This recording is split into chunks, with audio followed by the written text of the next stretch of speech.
Join Dalton and Jacob as they discuss the ever-changing world of trading card games. TCG Buzz starts now. Today we'll be talking about a new game that was just announced November 17th from Bushiroad called Luck and Logic. And in this episode we're going to be discussing all that we know and that all we could find about this game and giving our opinion on how we feel about this game today.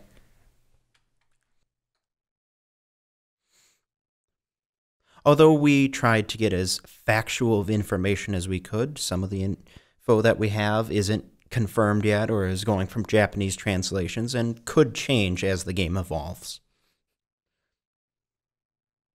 There's a lot of information to go through, so we're going to start with the basics. Luck and Logic will be a multimedia project with a card game and an anime currently. The anime will be released January 9th in Japan, streaming through Crunchyroll and YouTube in other areas. It has not been confirmed if it's going to receive an English dub or if it's going to be released with subtitles. And the interesting thing about the show, unlike Bushiroad's other major animes, being Cardfight Vanguard and Future Card Buddy Fight, the show does not relate to the card game directly. You don't have characters playing the game. Instead, you have just the characters on the card actually fighting with each other, which should be interesting to see. It might be a little tougher for me personally to watch it because personally I don't watch a lot of anime that's not directly related to card games. I watch both Vanguard and I watch Buddy Fight, but there isn't a lot of other animes that I enjoy watching. It's just not my thing. However, I will give it a shot. Unlike Jacob, I kind of dabble in the animes. I watch Buddy Fight myself. I don't really watch Vanguard. I'm kind of like a hit or miss in the anime world, but I've noticed that I've watched a lot of sport-based animes, so like Ace of Diamond, Kogaro's Basketball, things like that, because, I'm more of an athletic type of guy. But I also have noticed that I've watched other animes, kind of like Log Horizon, which has actually been adapted into cards for Weiss Schwartz. Now, when I was doing research for this episode of the podcast, I read that the anime is being developed by a company called Doga Kobo, which I had never heard of, but I went to my girlfriend, who is a resident expert on anime and watches way too much of it, and I asked her who that was, and she squealed in delight hearing that they're making a new anime because they make some of her favorites, and apparently they're really big anime producers right now. And what are some of those animes that they make currently?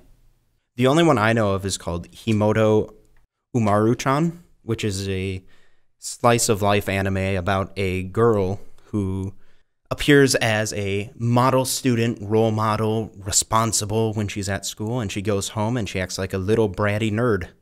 And it's been all over the internet lately. From what I understand, they're a very well-trusted company, and they should do a really good job with the Luck and Logic anime.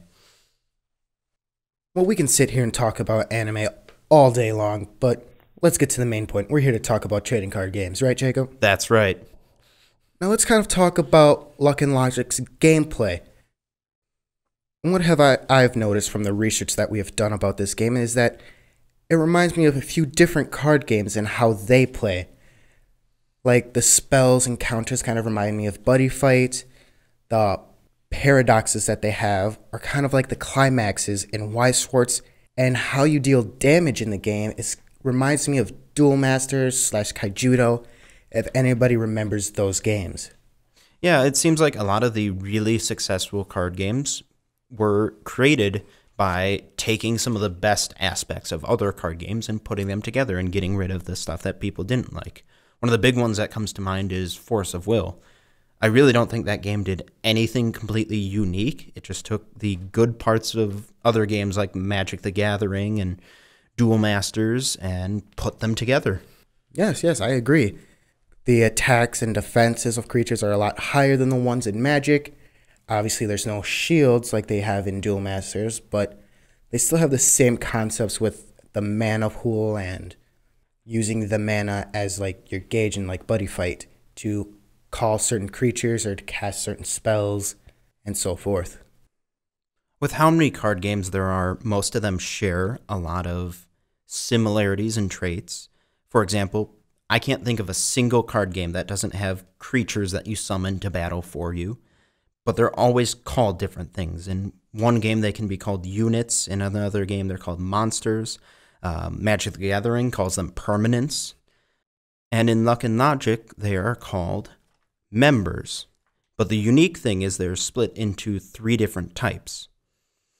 You have logicists, which are the human creatures that are from the world where the battle is taking place.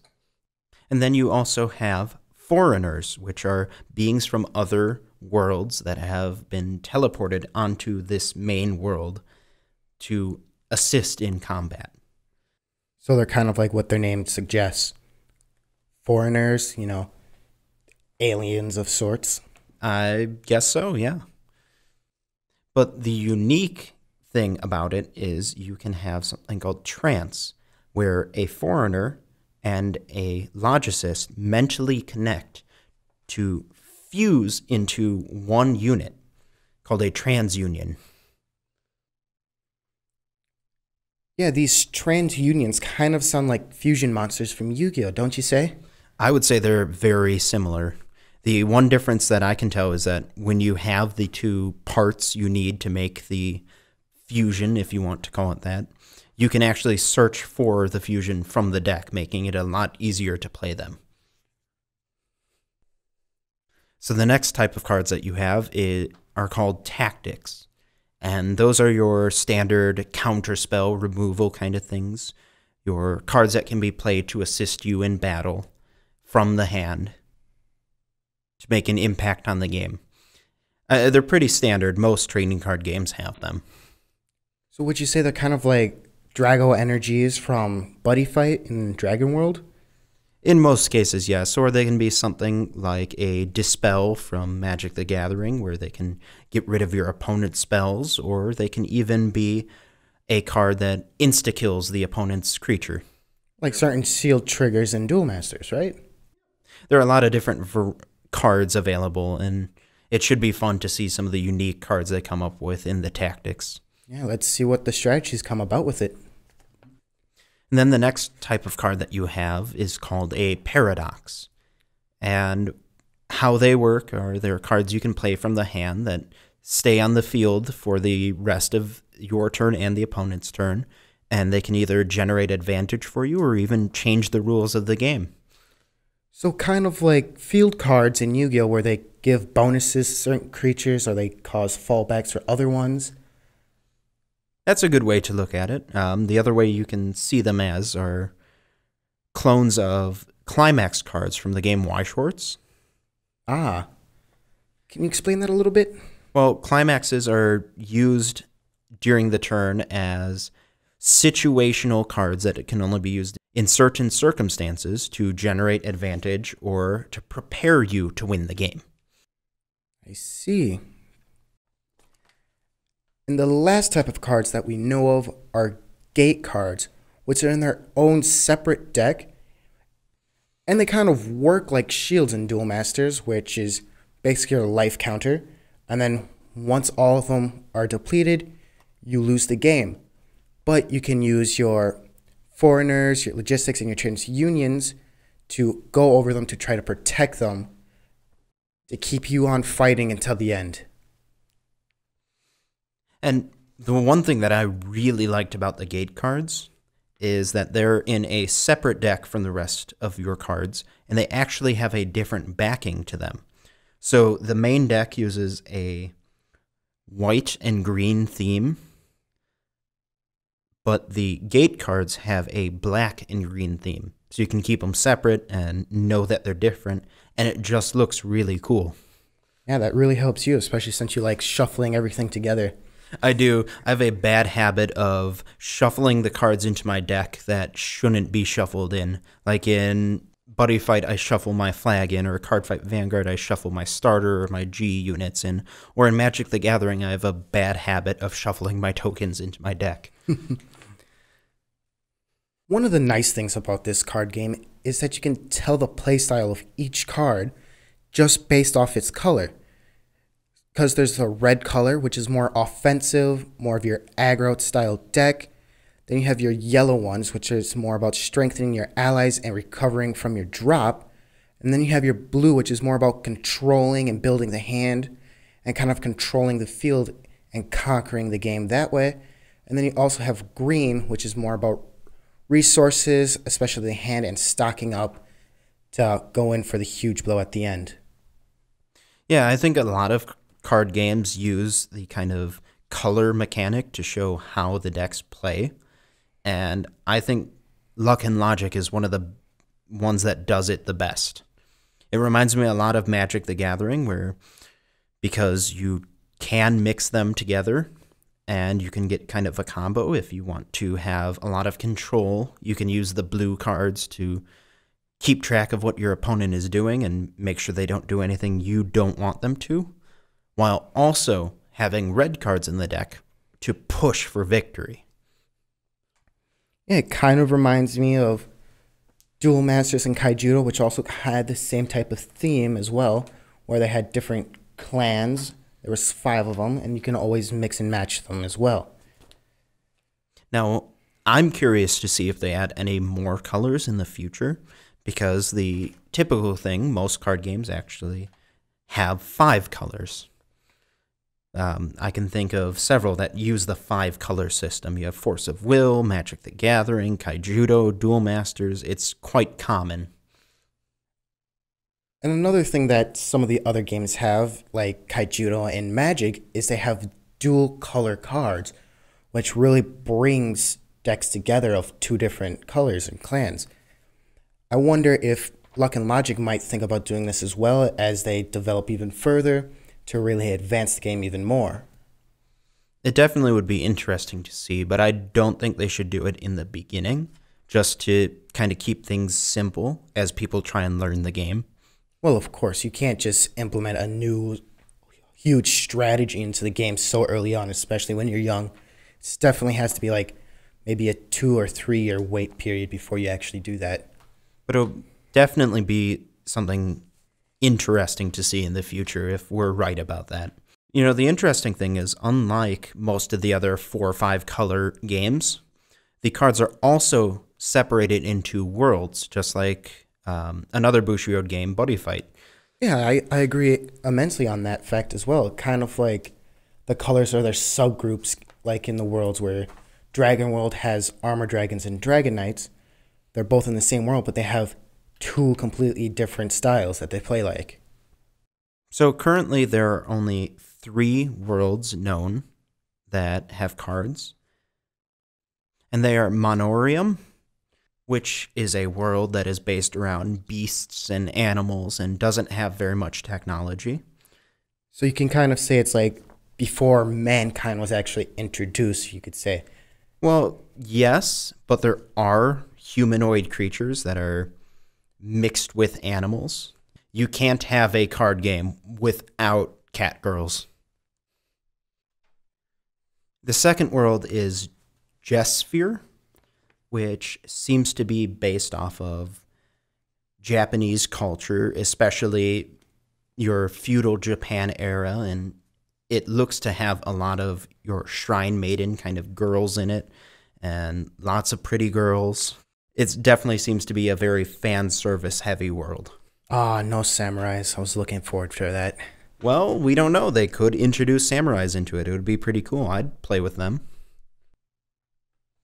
And then the third world is called Tetra Haven, and it looks to be based off of mythology. Interesting. Now that you mentioned all these worlds, it kind of reminds me of Pacific World in Buddy Fight and some of the attributes that it has. I'm thinking of Legend World, and the 3 attributes that come to mind are Wajirsakulls, Heroes, and then Olympus/Stars. And Wajirsakulls are kind of like your big beast, so you know, your whole before technology type feel.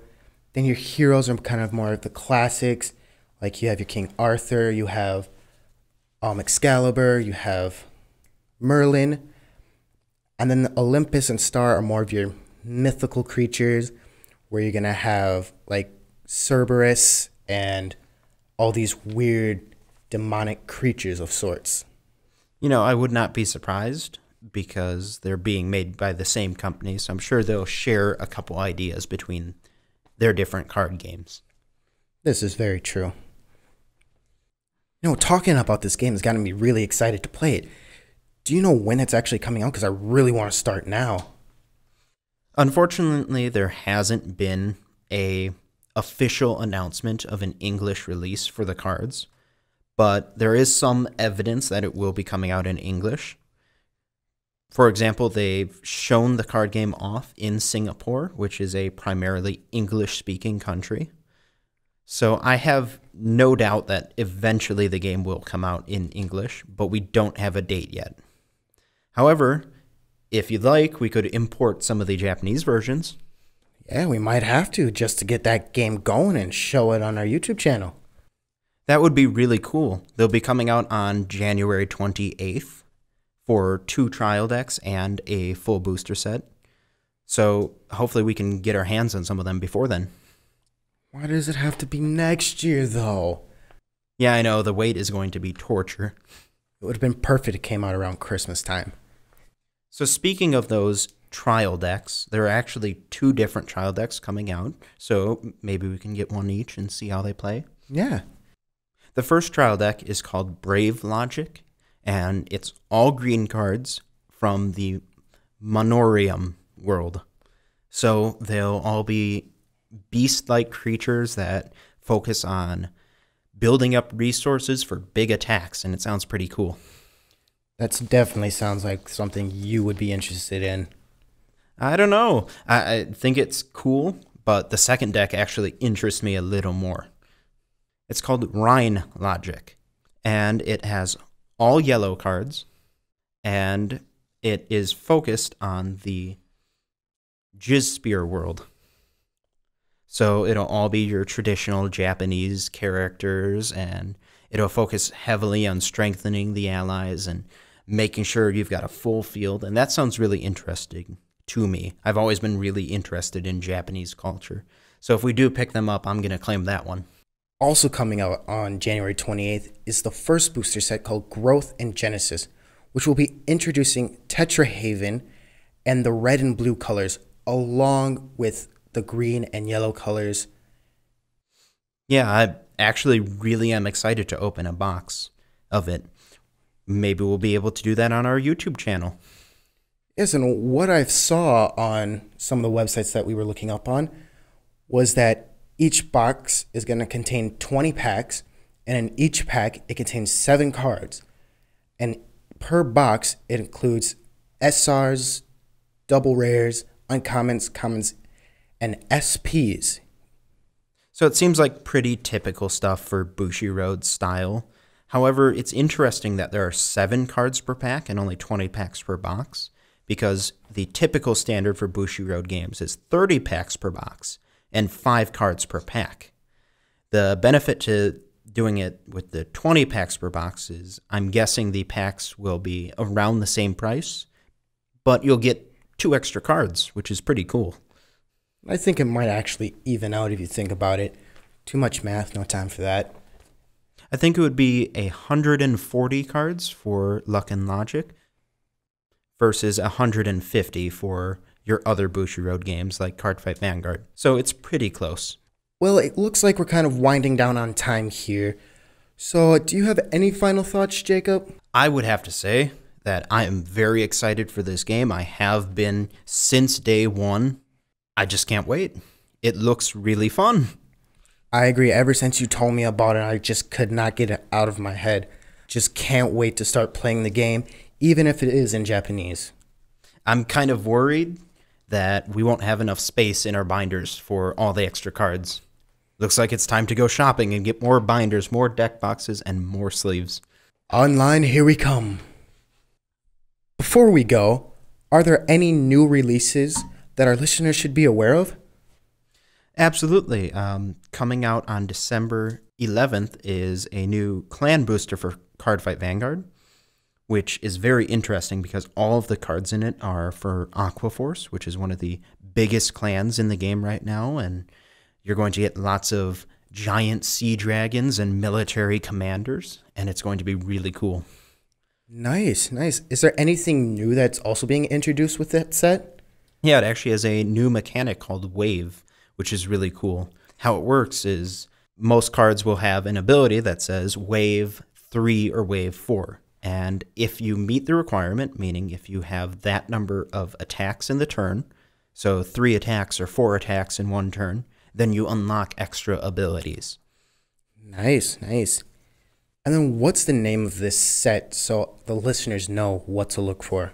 It's called Commander of the Incessant Waves. Oh, it sounds amazing.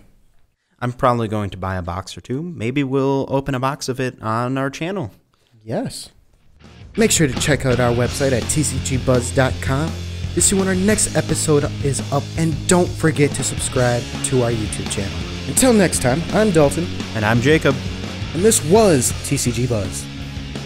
Thanks for listening to TCG Buzz.